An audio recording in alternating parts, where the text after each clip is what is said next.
Good ESOP candidates from a technical point of view are companies that have the following characteristics. First, stable cash flows. Typically, I like to see a little less cyclicality.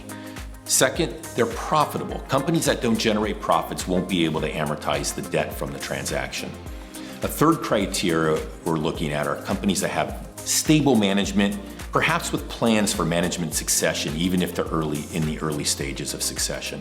And then fourth, I'm looking for a relationship between management and employees that has a baseline level of respect and trust. Of course, keep in mind, these are just general rules and there are always exceptions. You still might be a good fit even if you don't meet all of these criteria. Well, how small is too small to form an ESOP? In this regard, I'm really focused on two things: number of employees and profits. If there's less than 20 to 25 employees, this is usually not enough employees to accommodate an ESOP. For profits, we're typically focused on a measure of profits called EBITDA, earnings before interest, taxes, depreciation, and amortization. In this regard, we're typically looking for companies that have at least 1 million in EBITDA. So if these two size thresholds are met, they're typically big enough. Usually there's not an upper limit on how big an ESOP company can be.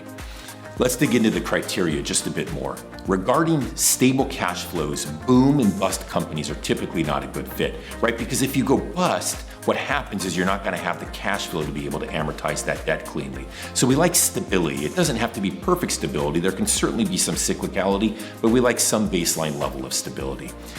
When we complete an ESOP transaction, remember what we're really doing is we're leveraging the company's balance sheet, and we want to make sure that the cash flows are going to be stable enough to support the repayment of that debt without overburdening ongoing operations or ability to grow. This highlights another consideration I'd like owners to think about before we jump into an ESOP transaction.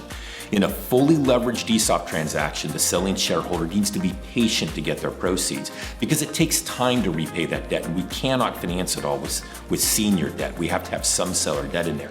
Instead, we're looking for owners who are willing to have a type of a phased sort of exit, one that facilitates stable cash flows and the ability to get paid over time.